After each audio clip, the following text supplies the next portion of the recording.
राधे राधे सभी से सुनाने जा रहे हैं विवाह गीत ललनवाला। कैसे लगे आप सब कमेंट में ज़रूर बताना। वीडियो अच्छा लगे तो लाइक सब्सक्राइब शेयर करना, ज़्यादा से ज़्यादा सभी कमेंट में कमेंट करना, लाइक करना सभी से। राधे राधे राम नाम। गलियाँ की गलियाँ दुल्हे घोड़ा दौड़ा माई बछड़ा दौड़ा माई अरे रे लागे ससुरु दुआर रे ललनवा रे रे लागे ससुरु दुआर रे ललनवा।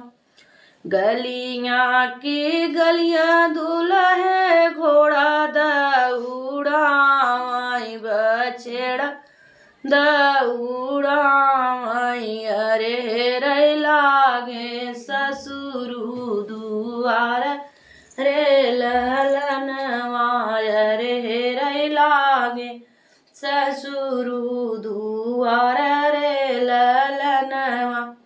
भीतरा से निसराई सरवा कवन रामा धैली घोड़े के लगाम रे ललनवा धैली घोड़े के लगाम रे ललनवा।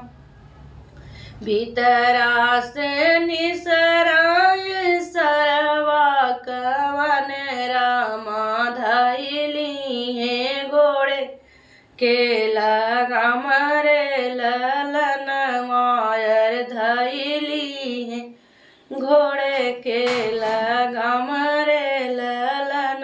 या तू जब दुल्हे बेला चमेला यार किया तू जब शीतल छाऊ रे ललनवा यार किया तू जब शीतल जुड़ छारे ललनवा। नाही हम जब सरवा बेला चमेला यार नाही हम जब शीतल छारे ललनवा यार नाही हम जब शीतल छारे ललनवा।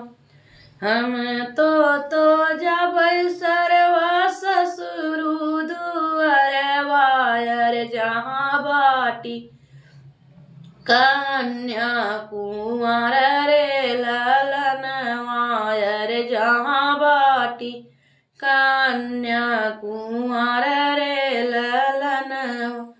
हम तो जब सरवा बे ससुरु दुअरवा यार जहाँ बाटी कन्या कुंवर रे ललनवा यार जहाँ बाटी कन्या कुंवर रे ललनवा। उन करे धरिया बियाहिलैया बैयर देखबई ससुरु दुआर रे ललनवा यार देखिले बई ससुरु दुआर रे ललनवा। उन करी धरिया बियाहिलैया अर देखिले बई ससुरु दुआर रे ललनवा यार देखले बई ससुरु दुआर रे ललनवा।